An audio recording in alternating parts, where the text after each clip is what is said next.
Williamston. I remember there's a picture of me sitting in the office in some cowboy boots asleep when I was probably 2 years old. So Dad's been doing it since, I think I want to say 99 or 98.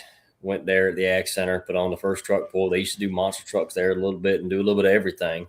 But it's a middle of the winter pull, middle of January, and it's normally a pretty good group of guys. We always have a good time. It's one of the pulls where everybody gets paid the same show up. There's no points associated with it. I think we don't charge but like 20 or 30 bucks to register. We always feed everybody lunch on Saturday afternoon. We always hang out at the hotel on Friday night. It's more of a hangout and put on a show than a competition, but it's all a whole lot of bragging rights involved with it too. Well, and that's I ran that show probably it was the early 2000s when we took the modified there and ran that. Yeah, had old Big Bird there, and I tell you that was a great venue. You got heaters too, folks. You go in there and you sit down in the grandstands. The heaters are right in front of you. You can go in there about 6:30 in the evening and walk around, talk to the drivers, get your autographs, look at the vehicles up close. And that's the cool thing about it, because this is one of the first events. Some of you guys are bringing out the new stuff. You're bringing out what you've added on, or, like your new truck, David. That's going to be pretty cool with the rat rod style. Yeah. You had it out a little bit last year. Yeah, I made 2 passes with it over at the Southern Showdown with Dragon Motorsports. It did pretty decent. I wasn't too pleased with it. I tried an automatic trans. I've heard everybody say they do good. I think I had too much of a stall in it. I think that was my main issue, but I had an opportunity to get a better motor. So I made 2 passes with it, took the motor out, took the trans out, and now I've got a new clutch and a new motor for it, and we'll see what it does at Williamston. So let's talk about some of the classes we got here. Obviously, the four-wheel drive guys, you and Michael are in that one. And, the big thing here, we talk about the classic mods or the V8 modifieds. We're going to have super mod 2-wheel drives, the mega trucks. And I'm going to pull this banner down just for a second, because I was filming there last year, and that's how close they get to you. I mean, literally, when he dropped the front of that truck down, I was right behind one of the barriers, and he was right there at me. But it's cool to watch those trucks. And David, you've got what, 1 or 2 of those now? Yeah. We got one we pull with. I just picked up another blower motor. I'm probably going to be building a second one to pull. I might retire the old rat rod mega truck. Then we got a ride truck. We're building another ride truck right now. So we got a little bit of everything. But I definitely enjoy it. The truck that I've been pulling in the class isn't competitive by any means. Just some old slap together stuff. But it looks cool. It does its job. It stands a wheelie.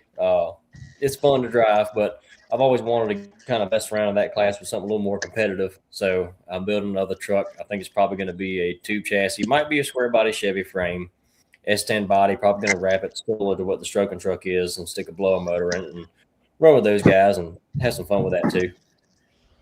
Michael, let's talk about you just a little bit here. You've kind of, you run up there with Dragon Motorsports, but you've also run a little bit with UPOC, and you run with Carolina. You went and run at Piedmont.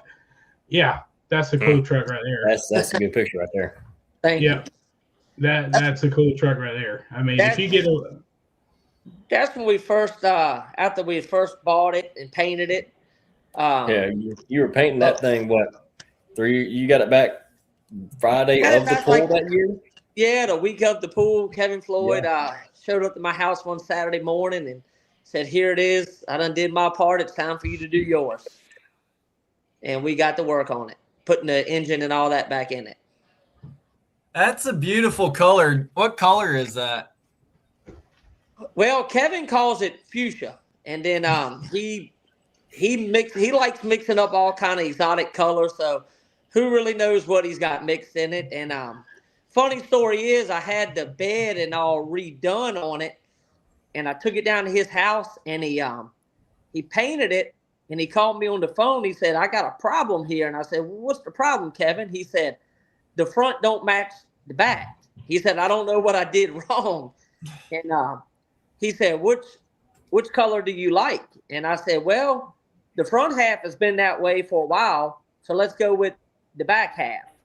And he called me back like after he painted. He said, "I know what I did wrong. When I first painted it, I had it primed with white primer.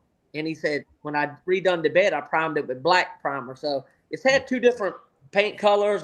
It's not as light as it is in that picture that Bert showed you. It's a little bit darker now, but we're probably going to switch it up again here maybe after this pulling season. About the same color, but a different shade of it. Yeah, that thing's sure pretty. And I was looking at some of your guys' points finishes, and you were up in there too with it. So it definitely is a strong runner. Yeah, I won the points at Dragon in 22. I was runner-up in 23. 24, I think I got 3rd. And then this year I ended up 4th in points. So it's not been going the way I wanted it to go, but it's still in the top 5. Wasn't it last year you had your crank in a press trying to straighten it back out to finish the season? That was the year I won it in 22. Yes. Oh man, it has been a little longer than I thought it was. Then and it held up. You didn't after you straightened it out. It worked. It run for 4 or 5 passes, and the last points pull right there, Miller's Tavern. I took off and it had good oil pressure, and about halfway down the track, the oil pressure started falling, and I was like, man, if I let off of it, I ain't going to win the championship. So I just held it. I just held her till she wouldn't go to avoid it. It never gave up. I ended up driving it to the trailer. I said, the damage is done. We're putting a new crank in it anyway.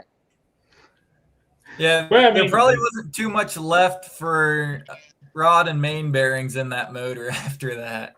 It wasn't. It had spun the same rod bearing again. It was an older Crowell crankshaft. It had been in there for like 11 years, so it had played its part. It did, but Sonny's they got me all back fixed up with it. We're good to go. And then what was it, David? 24. I only needed one more hook on it because I was going to get it freshened up. Yeah. And it threw the rod out of it and destroyed the block. So I took it back and they fixed me up again. Wow. Well, for those who don't know, David, you can chime on this a little bit too. Tell us a little bit about kind of what the base model of your truck is, what's kind of done with what makes your guys' 4-wheel drive class unique compared to what you see on the Grand National circuit with stuff. So what is kind of the base of your trucks, and let's talk about what's different. So yeah, me and Mikey both run the 6200 National Sportsman, which is sanctioned only with Dragon Motorsports to my knowledge. But Temple started it a couple years ago, and he said it's one of the best things he did for his organization.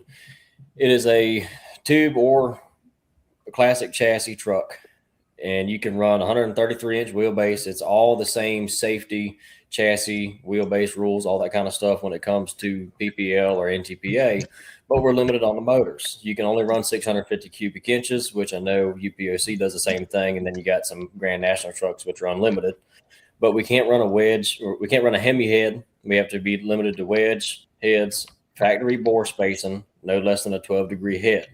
So it's more of a budget friendly as far as a power plant goes. And Temple started it because there were so many trucks around Southern Virginia, Northern Virginia, North Carolina, that people didn't want to spend the money to get a new Sonny's Hemi to be able to run and be competitive anymore. So a lot of trucks were sitting in the barn in the garage, and people didn't have any interest to go. So he started this class, and you've seen a lot of older trucks that have been bought or put back in commission by the people who still had them, and they're front-running trucks again. You know, it's a very competitive class. I will say with Dragon, just about any truck that's in the pits in our class could take the number one finish that night, and it's going to change almost every other pull. I won the points this year, 2025 last year, and I think I had 3 wins the whole season, and we had, I want to say 12 or 13 hooks after the rainouts and all. We were scheduled for 16 originally. But it's overall a very competitive class. It's somewhat of a budget friendly compared to the Grand Nationals. But it's a fun class. It's a really good group of guys. Everything, it's a whole lot of camaraderie. Just about anybody you could call them up. You know, if I needed a new clutch for my truck and I was running points, I could call Mikey or Simmons boys that run our class with us, and if they had a clutch, they'd probably bring it to me if I needed it, just so I could run the next time. So it's a good class, and it's keeping pulling alive. I feel like in the 4-wheel drive, like you see UPOC. I know this year they started picking up some, but the last couple of years you didn't have a whole lot of truck attendance. And then you got Dragon, who's running the sportsman class up in Virginia. And any pull, especially in the beginning of the season, you're going to see 10, 12 trucks minimum at every pull. Well, and that's something something I noticed down here was, the tracks are a little different because this as both you guys know, you might go to one track that's a power track. The Hemi's going to get you. But like last year in the Dome, it ain't all about the horsepower all the time. It's about getting all that horsepower to the ground. And, we go to some tracks around here that might be a little looser, and you can get those Hemis and you just can't quite get them to hook, where y'all can hook in the tracks pretty good. Well, Bert, in my opinion, with tractor pulling and truck pulling, you need tracks like that. You need a track that it takes a driver. Anybody can drive a good track. Mash the gas, let off the clutch, it'll hook up and go. You really need some tracks that makes the drivers have to earn it, put in their switching their gears, how to drive their truck, set their clutches up. You need that. And it really helps out some of the trucks that are a little bit lighter on horsepower. It gives them the opportunity to get up in the mix in the ball game. Mm-hmm. That's like Matthew Williamston. Carter would like to know, is that your biggest class in the Dragon Motorsports? Some nights. I mean, there's been nights. It depends on location. Yeah. Wow. So just real quick, we'll get on to the event, but this class interests me, being kind of a step under the national 4-wheel drive truck stuff. If someone was looking to get into it, how much would it cost for someone to get into it, and how many events out there are there really for it? I'd say getting into it. Go ahead, Mike. You take this over. I've seen one year Dragon, we have 18 to 20 pools a season. This year, like I said, we were scheduled for 16. He lightened up on us a little bit. We all wanted a little bit of a break. But you can spend just as much on the chassis if you want as a Grand National truck, because it's the same. A good new wedge motor, if you buy one, say from, like I did from Sonny's, it's going to run you around probably now $55,000 to $60,000. You can buy 650 wedge motors used all day long in the $25,000 to $35,000 range. It just like anything else, all depends on how much you want to spend. But in this class, we done found out the money don't always get it done. Nope. I'd say bare minimum, your best way to get into it would probably be to buy an older 6200 National chassis, old truck chassis that's been modified into a pulling truck. Get you a used motor. You can pick up a used motor. Hell, I bought one. I think I bought it for $19,000, something like that. Pretty cheap for what it was. I think it made 1,250 so horsepower. So you buy the motor and you buy a rolling chassis. I think Chuck has one for sale. The old hard to handle. Mike, what is he asking for that truck? Is it 15, 20,000 or so? No, I think it's 13, and that's everything minus a motor.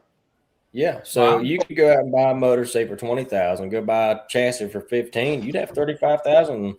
You'd have a truck. It probably wouldn't be a number one consistent day in and out truck, But lots to be said about $35,000 to get you a competitive truck. Where some events throughout the year, if you get a track that isn't the best, like we were just talking about, you could slip up there and get first. I mean, I got one out here I'll sell. It's the old Foxy Lady chassis. Got a fresh 650 that I'll sell it for 45 complete, and everything is the motors, everything in is brand new. If someone's looking for a truck to get into class. It's a relatively budget-friendly class for a 4-wheel drive to really get into. And hell, I know some guys with the 6200 big block, the 500 some odd cubic inch DOT tire class. They slap some new axles up under them, and they're running with us. I know one guy, he has a jagged edge truck, Ricky Upton out of Morgan's Corner. Well, Newland, I guess you could say, but he's got an old 6400 truck, DOT tire, and he threw some cuts on there. And I think it was probably 4 or 5 years ago, he showed up to Williamston with the DOT tires on it still before he got the cuts, and he won. So Wow. Tony Fratarelli, I don't know if you guys know who he is. Yeah. So last year he would run in the Pro Stock four-wheel drive class with the DOT tires. And then as soon as he would get through running, he'd run into pits, put on the cut tires, and run into the Pro Mod class. And let me tell you something, Sammy, his son, almost won one or two events in that class, and he was against, some pretty big horsepower with Hepler and those other guys. He was. Yeah, you'd be surprised what you can do with some trucks that are underpowered. The underdogs, they'll slip up there more than you think. Wow. Yeah. Now that seems to be a really good stepping stone getting into the sport. And then if you want to have aspirations one day to move up into a national level class, that seems like a good way to go with that. Bert, I think we've talked enough about the truck pull in itself. Let's talk about this Williamston, North Carolina pull. Well, I guess David's the guy that asked on this, and I was going to bring something up. David, you can get advance tickets right now. They're available online. In fact, I'm going to pull this up here in a second.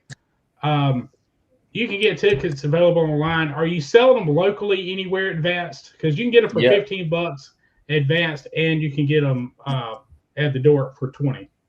Yeah, we got quite a few locations we sell. Lee Chevrolet in Washington, North Carolina. There's a duck through in Windsor, North Carolina.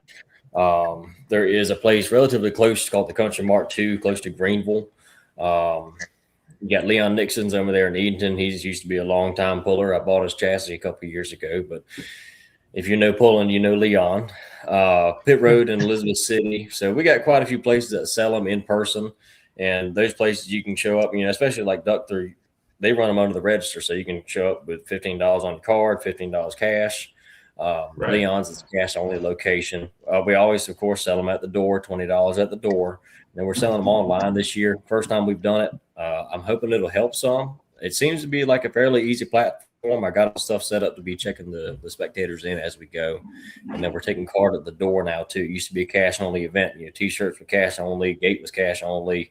The only card you could really do was at the duck through, but aside from that, it was cash only. So we're trying to get a little more modern with it and updated with the times, but I think it'll help. Yeah, go to BigDaddyMotorsports.org, and if you scroll down, that link is right there in the blue, and check that out. So if you're curious, or you're not, if you're within 50 miles of the show, there's nothing going on.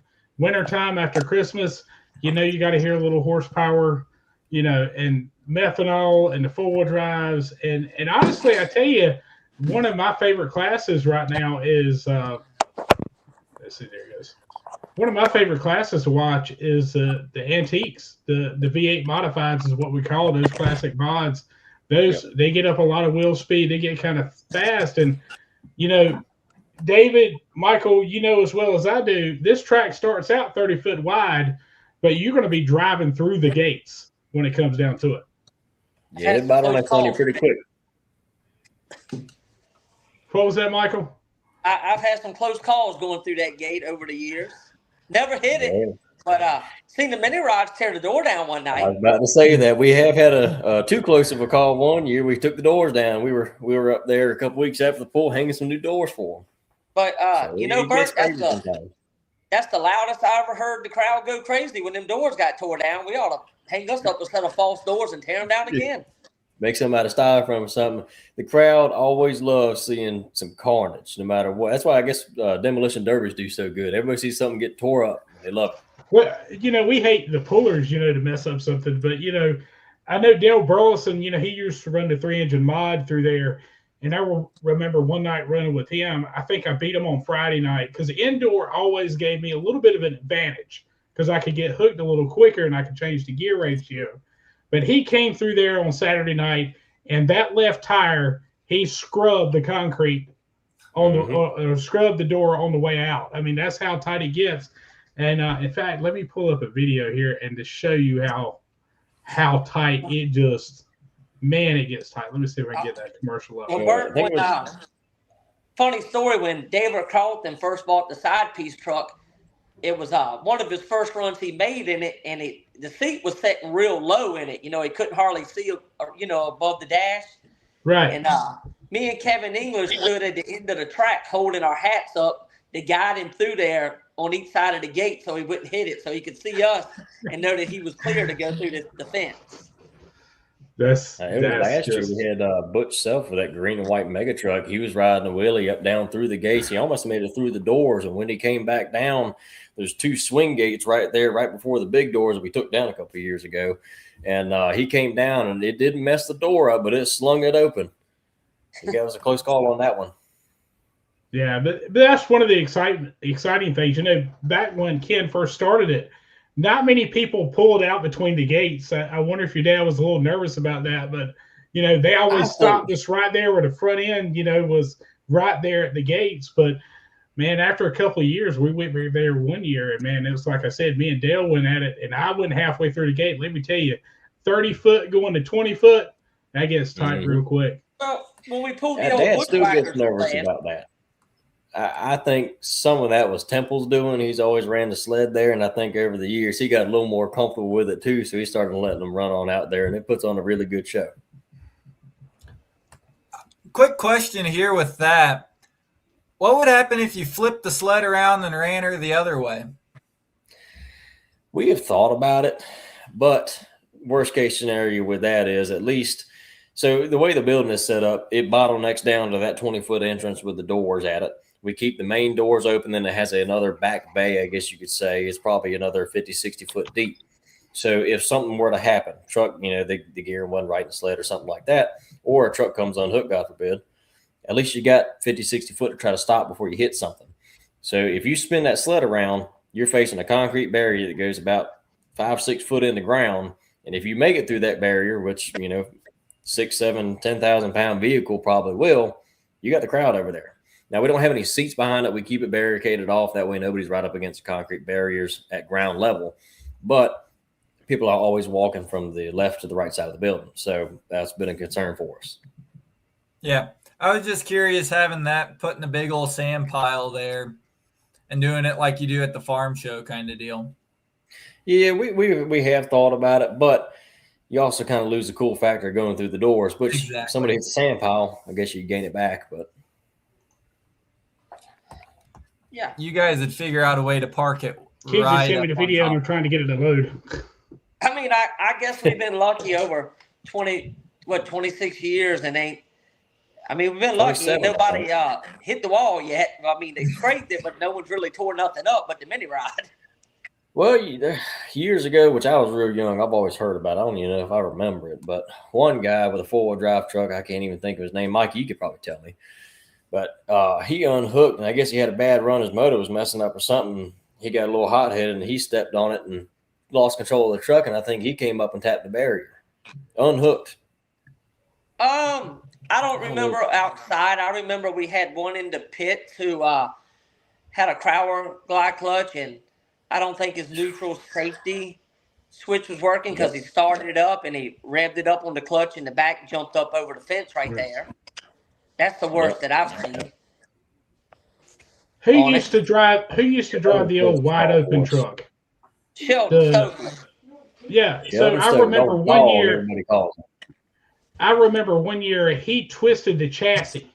Like it was so twisted, like it was only like 2 tires were touching the ground. That's been years and years ago, man. I remember that. He's running the street class now, and it was Friday night last year, first time we had a street class there. I think he stripped out his ring and pinion or something like that. He went home, swapped it out, and was back for lunch Saturday morning. Dedication. He's a trip. Bert, let's talk about this street class we got in there because a lot of the boys that are in this street class, they got 700-800 horsepower small blocks in the street trucks to run. I was going to say there was a truck there last year. There was no way that was a street stock. Yep. Yeah, we're some stories behind a little bit of all that, but the street class. I had a fella call from Indiana last week, and he was like, "Well, I got a street truck. I'd be interested in coming." I said, "Man, you more than welcome. If you want to come, you know." At the time, we were still looking for another truck to fill the spots in that class. I told him, "Man, if you want to make drive, you're more than welcome." I was like, "But I can't let you drive from Indiana and come here to expect to run against some street trucks." That class, it's a lot of the local guys. We do have one fella, Trey Gibson. He comes from far away. He asked us to come last year. He's a really cool fella. So he's coming back again this year. He's got a white, I want to say a 2008 or 2010 Chevy, real low in the front. Does pretty good for what it is. But we run what you brung as far as that class goes. It's gotten extremely out of hand, and everybody in the class knows it. But nobody in the class really cares. So I think there's probably 2 or 3 trucks in that class that I could still consider a street truck when they don't have a bottle being fed to them. The rest of them, you could probably drive them on the street, but you ain't going to drive very far. I'll put it that way. But it's a good group of guys. It's very street appearing, but they're all making some pretty decent horsepower. It's a fun class. Good group of guys. Nobody really cares. It's more bragging rights as it goes. Your street class never really pays a whole lot, so it's not like, oh, well, if you spray another 200 shot over me, you're gonna take them another $50 a night. That ain't that. You probably burn $50 a night just that. Right. So you're taking money out of anybody else's pocket, but the guys have a good time with it. I think it's more bragging rights than it is anything else in the first place, right? Yeah. It's nothing street about our street truck. Yeah, we've talked about splitting the class into like a hot street and a street gas, just so the guy who actually truly does have a street truck can still come and compete and win and have as a fair class, And I think we're probably going to do that at our April pool and see how it does. I'll start advertising it ahead of time. That way, the guys with the street trucks around here know they're going to be running in a hot street class where they probably should be. And then the actual guys with the street truck that they drove in there and their Chevy 1500 they've had for 15 years can hook up to the sled and might go first. Yeah. Let's catch up on some comments here. I'll cut you off because there's some pretty comical stuff coming on over here. But what is Williamston close to? Nothing. I was looking on Google Maps, and it's just kind of out there in the middle of nowhere. But yeah, Eastern North Carolina kind of can be like that. I always tell people, if somebody asks me where I'm from, I always say I'm close to the Outer Banks, North Carolina, or I'm close to Virginia Beach. Because other than that, Raleigh's about 3 hours away from us. So Williamston is about 2 hours east of Raleigh, and it is about 2 hours away from Virginia Beach, Virginia. Closest place to it would probably be Rocky Mount. That is the larger of the cities in that area, I would say. Greenville, North Carolina is another big one, very close to it. Okay. Matthew Carter wants to know, is there big money for the street class? We're paying our normal purse for the street class, but there is one fella, Casey Bateman. I always like stirring stuff on Facebook, and I've known Casey for a right good while. He's been pulling. He has a red Dodge that his son drives in the street class too, and then he has a white one himself. But I told him, I was like, hey, man, hop on Facebook and start some stuff up with a street class. It gets everybody excited to go, gets the street guys talking about it, gets some drama going. But at the end of the day, everybody shows up and has a good time. But it keeps some action going on Facebook. Well, he calls me the other day, and he said, hey, I made a post on Facebook. Go check it out. I said, all right. He said he wanted to put up $1,000 for a grudge run, and he wanted the other guys in the class, if we could get some people that were up to put up $1,000 as a bet or a side bet for his truck against whoever else wants to come, the guys in the class would pick out a fair truck for him, and that he would, I guess, have a grudge run with somebody. So I said, man, if you want to do it, I'll let somebody else come if you can find somebody. Any word on if he found someone?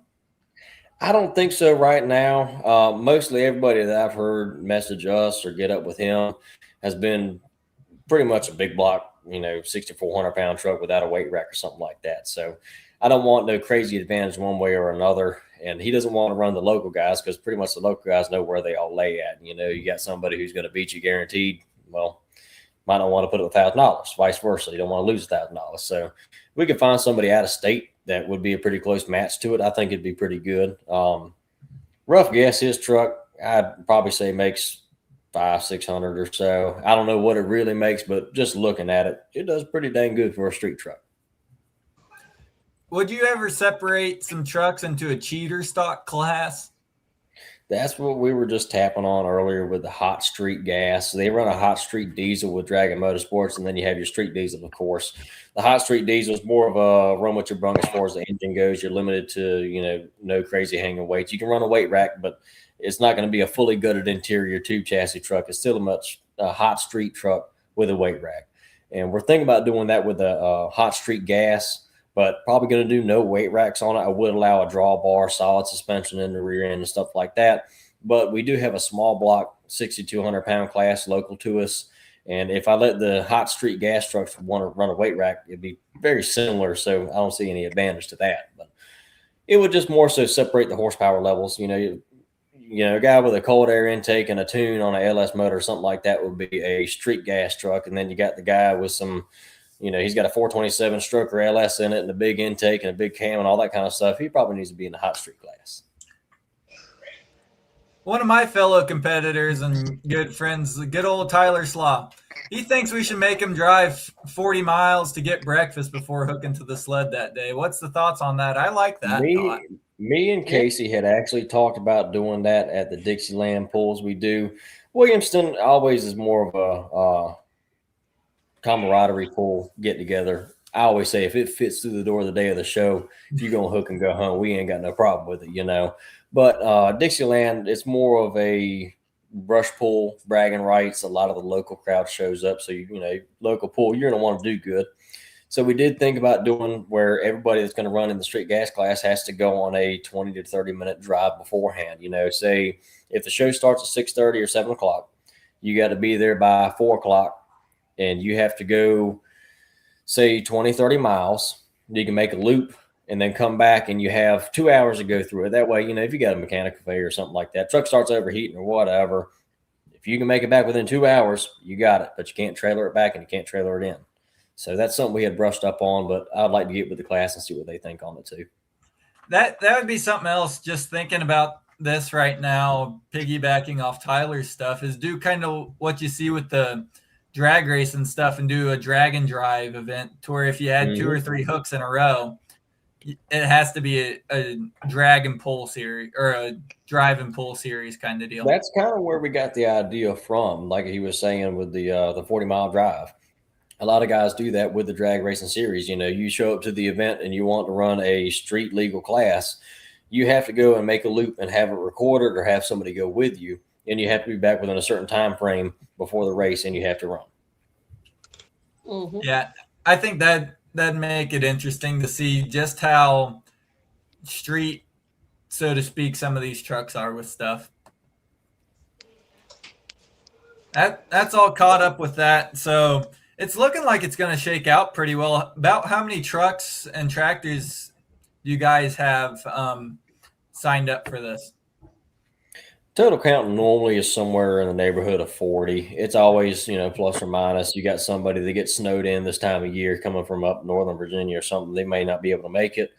But normally we shoot for 40 to 45 anticipated to come. If you got 45, normally it probably winds up being 40, 42 actually showing up. We always have 2 or 3 that don't make it, they get snowed in or they're obligated with plowing contracts or something like that time of year where they have to be out. What is the weather in North Carolina this time of year? That's a good question. If you're from North Carolina, you know why we're laughing. Yeah. What was it, about a week ago? It was 65 degrees and I was working in the shop, and then I walked out the house the next morning. It was 32 and I was bundled up all day in a pretty thick jacket. So ain't no telling what it's going to be. But like last year, it was pretty decent. I'd say it was mid 40, maybe 50 degrees last year with a low of 35, 40, something like that. It wasn't terrible last year, but like Bert was saying, maybe it was Mike. I think it was Mike who was saying one year he walked out to go load his truck up and it was 8 degrees. So it was. That was in the early 2000s. It was cold. Yeah. Yeah. We've seen it snow on Friday night before. So there's no telling what bugs will throw at us. Bert, you remember that? I remember walking outside. We had the tractor sitting in the corner. We walked outside, and me and Wayne were heading back to the hotel, and we were like, it's snowing. And it was like freezing rain, sleet, snowing, and we're like, you got to be kidding. But I guess, yeah, but the thing is, we're so used to tractor pulling, you go outside tractor pulling, it's warm outside, it's hot, and you walk outside, you're like, I just left a tractor pulling, it's snowing. What's going on, Yeah. So, yeah. Bert, you said something about the hotel. You were pulling back there when they used to stay in the hotel downtown, right? We never stayed at that one. We always drove back to Greenville. But we never stayed at that one in downtown. the more I So think- back then, if you were staying at the hotel, you normally had a pretty good time with that one. I've heard some pretty crazy stories there. Yeah. Okay, so I do remember one year they had like a race at the pool. They had the chairs and they were going around in a circle. Is that the one that you're talking about? They were making noise at like 3 or 4 o'clock in the morning. You may not have been that old then, because that was right there in the beginning. He was young then, Bird. I don't think he. Yeah. No, I don't that. think I don't think I've heard that. I've heard some pretty interesting stories. That's probably one of the more tame ones, but that Bird, you're does talking sound about back in like the Buster Campbell days and all. Yeah. They went and took all the chairs at the pool and basically raced around the pool. And you think about the concrete, it's got the splits in the concrete for expansion. Well, you heard it like 2 o'clock in the morning. You heard the thump, thump, thump, thump, thump, where they were racing each other in the chairs, pushing each other around. the wheel around chairs. Yeah. Yeah, they were. I think the next year we went back and none of them had wheels on them or something like that. Maybe that was the reason why. I'm not I sure. believe that. But yeah, there's a lot of stories, and there are probably some we probably shouldn't talk about on here. But there, especially back in the old days, when your dad Ken and Sambo West and Leon Nixon, those guys.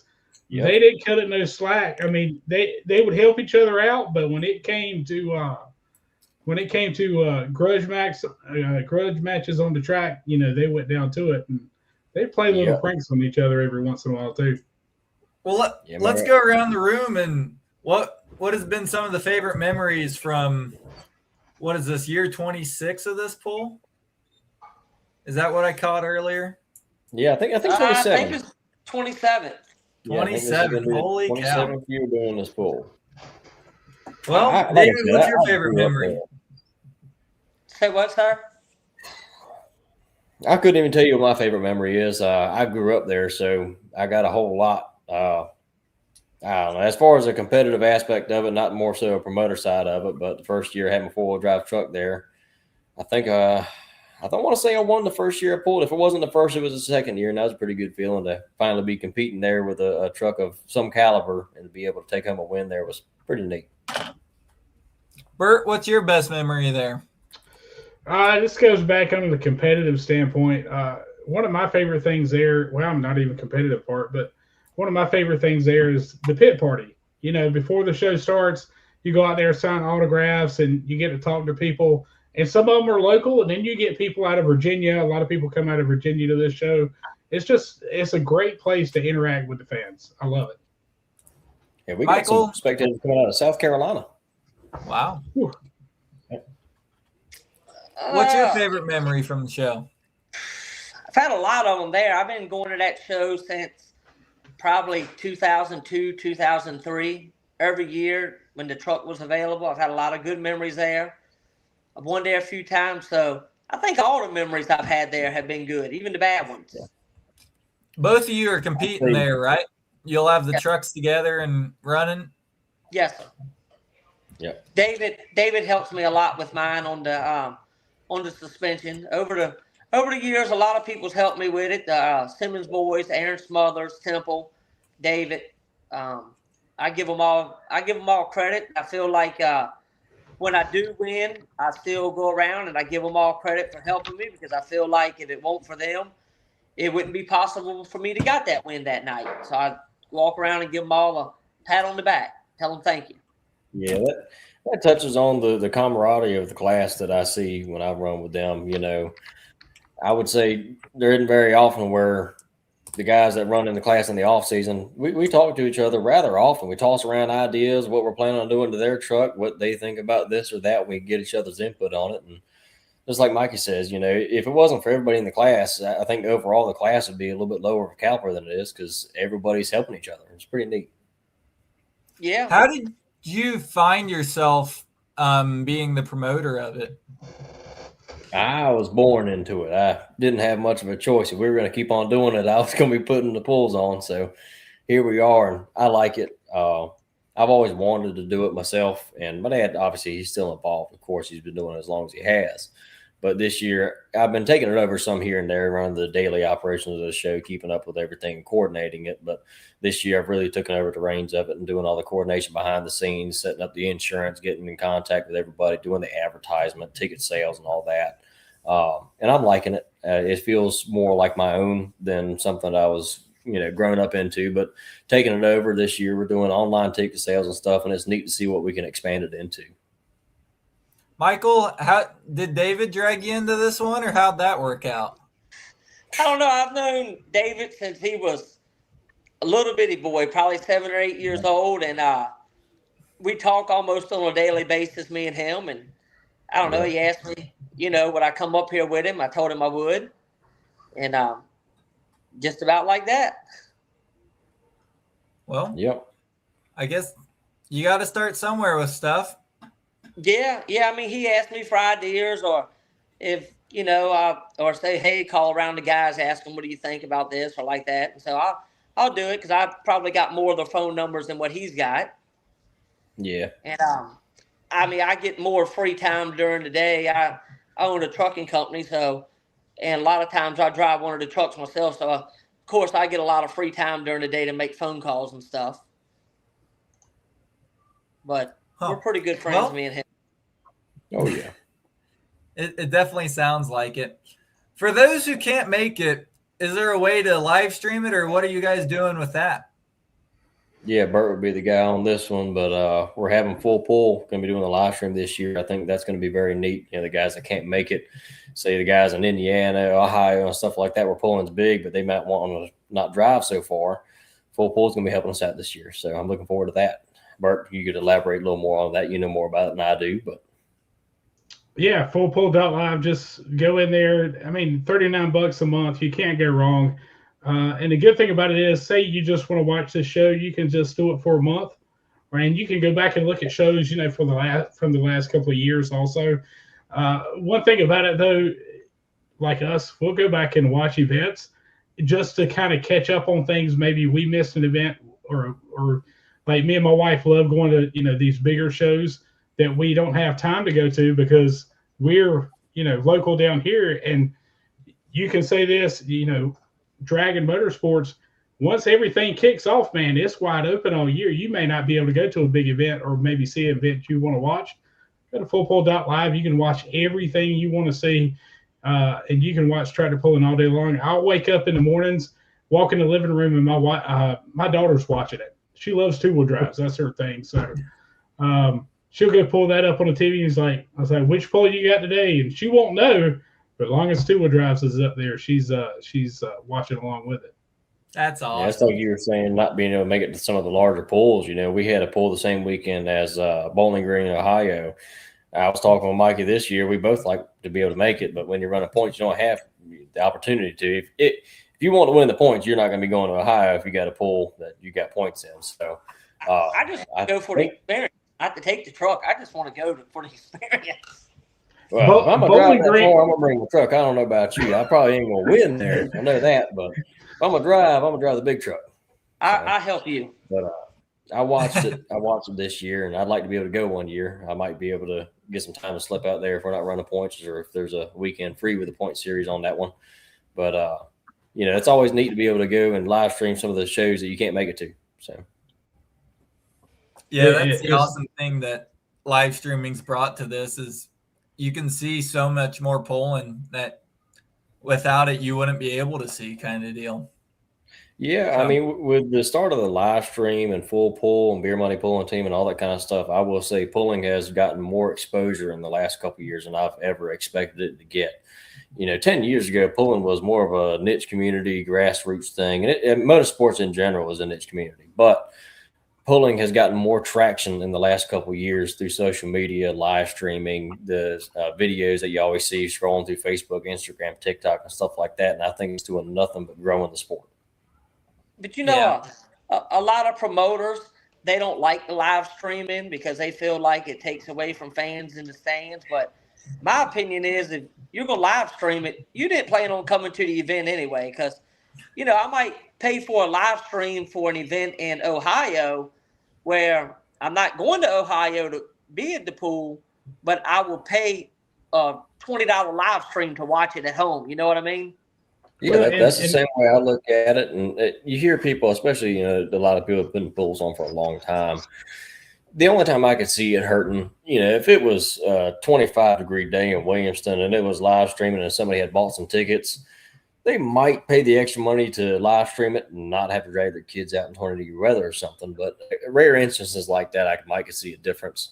But I will say in general, like myself, I'm big into pulling. If I was going to live stream a pull, it's going to be because I can't make it. If you're big into pulling or you even remotely like pulling and there's a pull within an hour radius of you, you're going to go and feel the seat vibrate and watch the truck go down the track, probably not live stream.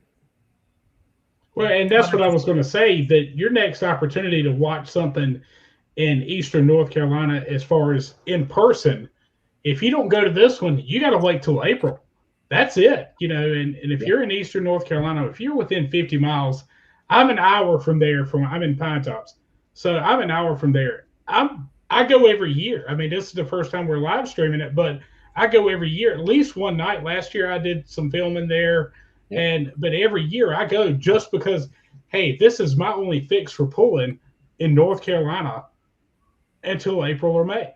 Yeah, it's the middle of the winter. There's nothing else motorsports-wise you can really go to. I know they do a monster truck show there. They do some go-kart racing and stuff like that. But as far as truck pulling goes, if you're not going to be here, you're not going to see anything until springtime.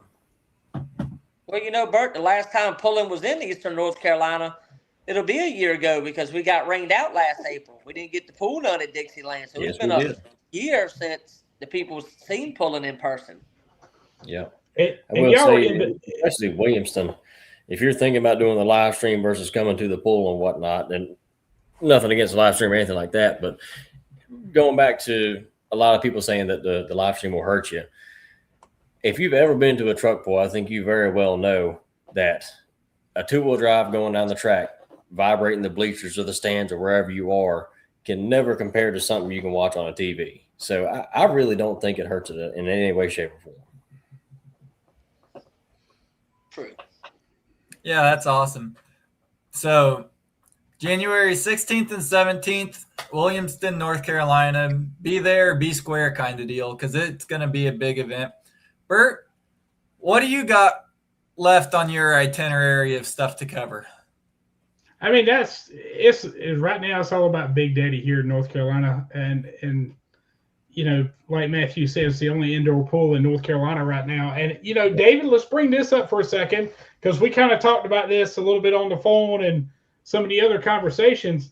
You're thinking about doing a little bit of the Winter League next year, possibly, if you can get everything together. We had tossed around the idea of doing a little winter series, probably 3 to 4 pulls. North Carolina, if I could get another location. We've done one in Duplin, North Carolina before, years and years ago. My dad did before I was really taking him over. Never really had a whole lot of luck there, and you would think you would because you got a military base close to there. But that was before the social media advertising days. You're really relying on radio and stuff, and on base, it's kind of hard to get into that community. So I think we might be looking at going back there again, doing a smaller pool. It's a smaller community. I think the budget on the pool would have to be a little bit smaller, but may go down to South Carolina if we could get one in Southern Virginia, something like that. I think I would like to do a 3 or 4 pool series in the winter. I'd like to get a couple classes that you're going to do a point series and have a points fund, have X amount to register, and then I'll kick in some money towards a points pool, and then we have a little banquet afterwards. Everybody gets to hang out and take some bragging rights home. And I think it'd be something neat to do in the winter. Right now, North Carolina, I think my pool is the only one you can go to for the 5-month stretch of the winter. And then, if you want to go somewhere, you have Ocala, which is the weekend after our shows. That's all the way down in Florida. In March, you have Keystone Nationals. And then you had the Kentucky Invitational, which was this last weekend. But it's all over, it's not going to be within a couple-hour radius. It's going to be all the way up Pennsylvania, Kentucky, Florida. So having something around here in the winter would be neat. Yeah, and that's what I was going to bring up. You got Zalewood 6th and 7th, and you got a regional national pool. That's in Florida. They're all in, like you said, in Florida. North Carolina, here's your fix. You can't miss it. The other thing is, are you going to do the rides for the kids? Are you going to have that this year with the trucks? Not going to do it this year. We have actually sold that truck. We had a good buddy of ours. Bert, you probably remember us doing the pull over there in Suffolk, Virginia, years and years ago at the old airport. Well, the guy who kind of run the little grounds there, I want to say it was his son, approached us about buying the truck months and months ago. He actually took it to a birthday party for his kid, which was the guy I'm talking about, the grandson. And they brought the truck back, and then he was like, "Man, would you be willing to sell this truck?" And I was like, "You know what? I only bring it out about once a year to ride kids around at Williamston. I've had it for a couple of years, so yeah, I probably would." So I don't think we're going to have our new ride truck done in time. Right now, I got the back half of the lift done. Dad's been messing with it, but I don't think I'll be able to have the seats mounted and everything, and the brakes plumbed up and all that kind of stuff in time for it this year. But next year is going to be there. No doubt. That's definitely cool, though. This is a great venue. Walk around the pits before the show starts. A great food venue there. Also, you're not going to get any what I call, sometimes you get some fair food, or you go to some venues and the food's not that great. Food's always good there. And, Leon, I'm sure he's going to be taking care of us on Saturday. Yep. We always have Leon Nixon with Leon Nixon's Catering come in on Saturday. We always feed everybody at 12 o'clock at the consent or the meeting building, I guess you could call it. But all the pullers and anybody that's with us, we always feed everybody on Saturday at 12 o'clock. But the facility, as far as concessions goes, Pagan's Grill has a contract for that building now. That's actually a restaurant in Greenville, North Carolina. So it is a full-blown restaurant that has a contract for the Ag Center. They have some very good food there. Well, I tell you what, let's start a commercial up, and we'll look how tight this venue is, man. I'm telling you, it's definitely worth watching.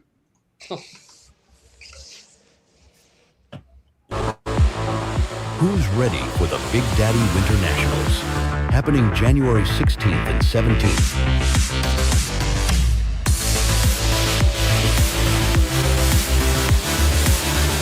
Get ready for 6 epic classes of power, adrenaline, and full pulls at the Senator Bob Martin Eastern Agricultural Center in Williamston, North Carolina.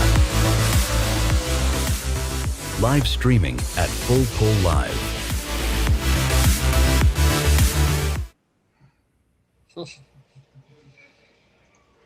Yeah, so that tells you how tight it goes from 30 foot wide to 20 foot wide. There's always some excitement, and hopefully nobody hits the wall or gets too close. But there were some 2-wheel drives last year, man. I've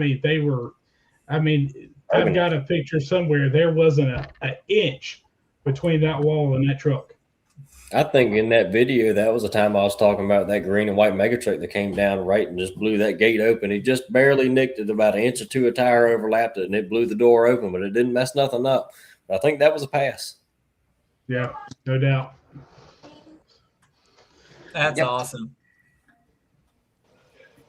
Well, David, what are you looking forward most on the event coming up here? I'd say me personally looking forward to seeing everybody and having a good time, more so myself. We always enjoy pulling it on. If you're going to be a promoter of a truck pull, most of the time you have to enjoy doing it to do it. You can't be in it for the money. So I'm always looking forward to having all my friends and the guys that I know in the pulling community come out in the winter, get their trucks out, get a good fix of pulling. Like Bert was saying, there's nothing else you can do in the winter with the pulling trucks. So always looking forward to seeing everybody. And we like putting on the shows for the kids. I always enjoy seeing the kids come out with their families and talking to the drivers in the pits and stuff like that, walking around. Some folks pick them up and set them in the driver's seat of the trucks. Friday nights, we let kids 10 and under come in for free. They don't need a ticket or nothing. You just got to pay for, the parents' admission. And we always normally have a pretty good crowd of kids on Friday, and I really enjoy that. Yeah. Bert, what are you looking?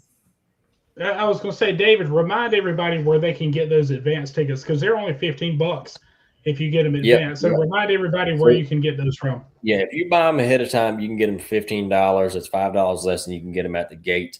If you go to our website, BigDaddyMotorsports.org, it has all the locations listed on there. There's a couple duck throughs, Lee Chevrolet in Washington, North Carolina, Leon Nixon Catering in Edenton, Country Mart 2, which is, I want to say, close to Greenville. But there's quite a few locations you get them in person. We're trying online ticket sales this year. I want to say that is $17 and some change after you do the fees, of course. Just like everything else, you buy it online, go through a server, you're going to have some fees onto it. But it's $17 and some change if you get them online. Then we always sell them $20 at the door. Well, pack that house tight. Well, I mean, that's the big thing here is that's what we want to do. If you've got an opportunity to go there, I mean, everybody thinks, like you said, David, promoters are in it for the money. I can promise you, if you ever promote a pull, you will find out, I'm not going to say it nickel and dimes you to death, but there's always $1,000 here. There's $500 there. There's, and that's one thing with this venue, the insurance and everything else.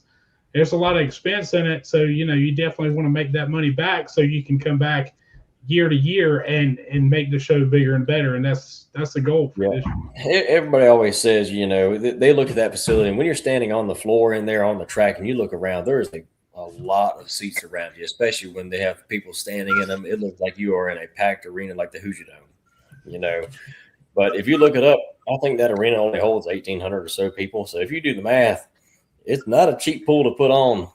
Everybody always thinks, you probably got $3,500 worth of, or 3,500 tickets sold tonight. Well, it only holds 1,800, and there's only about half the seats filled. So you do the math on it. You can't be in it for the money. You have to enjoy doing it to do it, just like participating in it. You're not going to get rich pulling.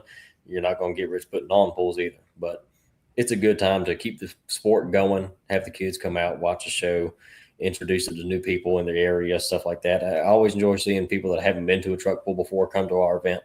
So you got to enjoy it. Bert, what are you looking forward to?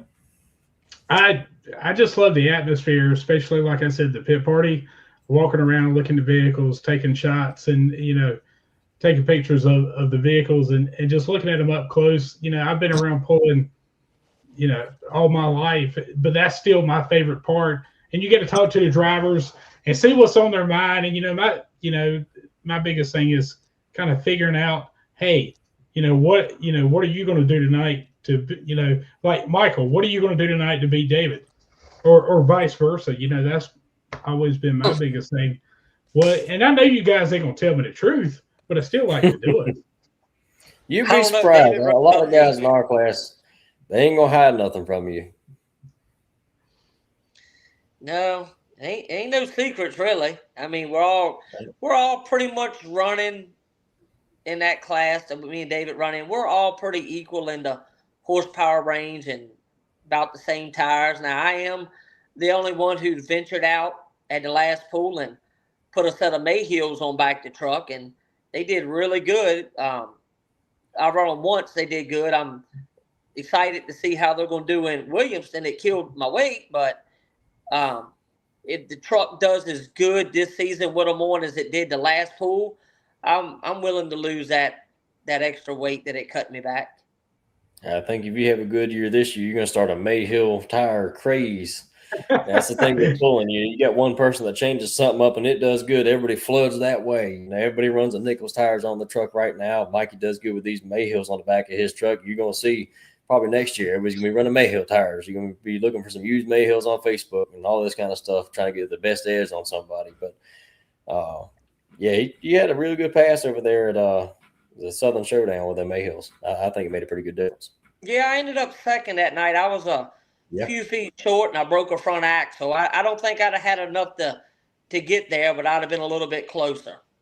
Yeah, we saw some corners that night. We had the Simmons boy. He broke a front yoke or a U-joint. And I broke the front axle. You broke the front axle. Yep. We had a lot of breakage that night with the trucks. Yep. That means it was a good track when you start breaking drive line. Yep. Yeah, Miller's Tavern, they're Dragon Motorsports Park. It's normally a good track. We've had a lot of pullers there come. Had Rob Foster there, Larry and Lisa Peterson. Mm-hmm. They've all been there. About all the Virginia trucks, West Virginia. We get a good crowd of trucks in there now and then. This year we would like to do something to try to get more of the sportsman trucks that come from out of town. We're talking about maybe throwing in a big purse to get some sportsman trucks like we pull from other states to come run with us. I mean, try to see if our trucks can run with theirs and vice versa. Do a a little thing to get some trucks, some new trucks in the area to show their face. Yeah. That'd be good to see. Another thing about Temple's track over there in Miller's Tavern, he also has the Honky Tonk 300, I think he calls it, in the springtime every year. It's a little bit of an earlier, it's a daytime pull, and then he has a band come in that night, and your admission for the day covers you for the whole day. You get to hang out for the concert, and I think everybody hangs out on the track, actually, after the pull's overwards. So I think that's only a pretty good time, too. Yeah. Put your children up when it gets late. Yep. I would say, truck pull, about 10 o'clock rolls around. Probably need to go on home if you've got some little young kids and whatnot, but it's a good time. It's a party for sure. Definitely.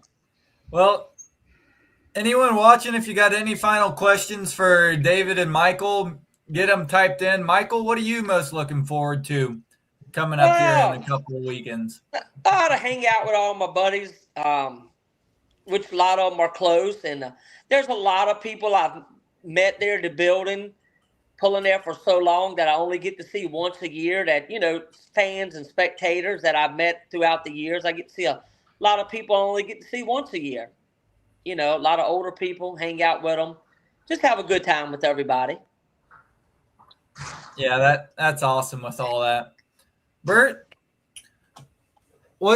any closing thoughts on stuff? Anything you'd like to cover before we start wrapping stuff up? Hey, I'm just going to say, I think, David, we were talking about this earlier. You still got a couple of spots open in the two-wheel drive class. If anybody's interested in running down here, get in touch. Message us through Facebook, Big Daddy Motorsports, or, if you've got a contact with me or David or any of us, just get in touch with us. I think you got a few spots left open. Supermod two-wheel drives. If you're bored, you want something to get out and throw a little dirt, come on, let's go. Yeah. This year we wanted to do a little bit more on the two-wheel drive class than we had before as far as the truck count goes. We had quite a few two-wheel drives that were planning to come. I know 2 of them had some engine issues over there at the Kentucky Invitational. A couple guys haven't got their blowers back from getting freshened up yet. One guy's waiting on a set of tires. One guy's waiting on a set of headers. So parts availability and lead time hasn't been on our side this year. So we're looking to see if some guys have some trucks that are ready to go, put back together after they're freshened up for the winter. Would like to come out. We got about 4 or 5 spots open still. So, but Bert, we do got the North Carolina champion two-wheel drive coming. Yeah, we do. Yeah, David Carlton, UFC champion David Carlton's going to breathe there with his Breathe Easy 2. Yeah, that's a sharp truck. I've got to ask this just because this is kind of my deal here, is what would it take to get that indoors and put a class of mini rods in there? I would definitely be open to it. The biggest thing is the second sled that we have to have there. It gets a little tight. We've done it before in the past with the naturally aspirated mini rods and the 4-cylinder light trucks. But if I could get, if we could get a sponsor to help cover the sled, I would love to have some blown mini rods there. I think it is one of the coolest classes. I will say, if you drive a blown mini rod, you got to be a pretty brave guy, because that is a whole lot of horsepower and not a lot of tractor right there. Logan, you got a little experience with that, don't you? Yeah. We take a couple around the United States with stuff and try to kick some tail with them. I don't know if I could pilot one of those. I might would have to try it one time, but I think day in, day out, I don't know if I could sit in the seat of that thing. Hey, props to you, man. But I would love to get some of that. It's a wild ride for sure.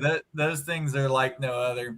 But you guys, every year at North Carolina State Fair, you guys seem to have a good mini rod turnout with stuff. So you guys are really in a hotbed of good mini rods there on the East Coast that a lot of guys would come and run. And I know a good old man named Randy Fishbaugh that wasn't able to make it here with us. And he's got a good old mini sled that I think he'd offer to bring down. So that might be something to look at here in the coming years. Yeah. Have them get with me for next year or remind me about it. I got it about this time of year, starting about a month before the pull. I got a million things on my mind and a million things to do, but I think the mini rod blown class would be a awesome class to have there. So I would definitely be open to it. If we can pull it off, I think that might be something you see next year. Definitely. That would be awesome.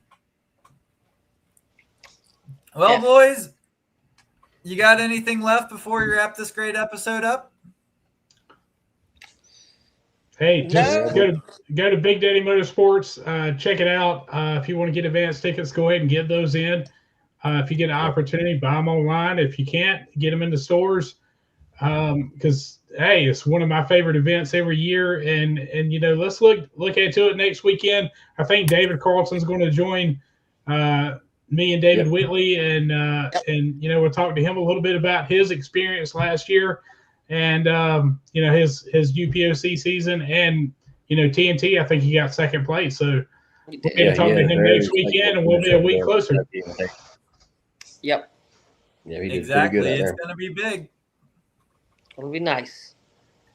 Well, Bert, let's roll that promo video one more time, and we'll let you guys get on to your own deal. So I appreciate the time to talk with you guys, and it's going to be a good event, and we'll just keep after it.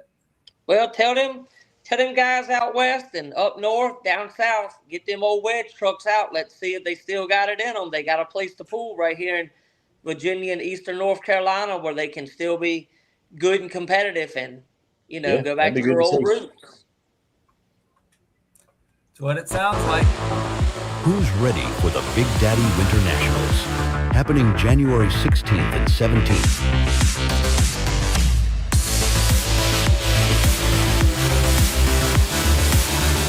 Get ready for 6 epic classes of power, adrenaline, and full pulls at the Senator Bob Martin Eastern Agricultural Center in Williamston, North Carolina. Live streaming at Full Pull Live.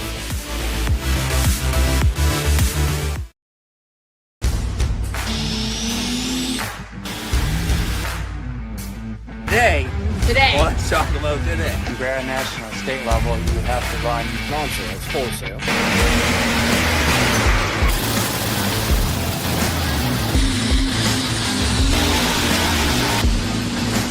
It is like 9,000.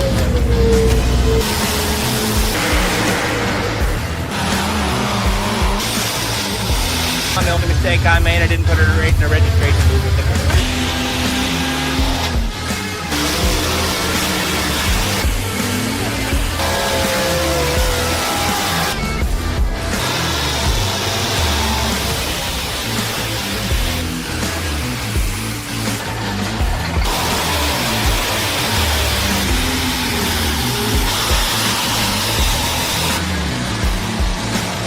Just this ever-evolving story.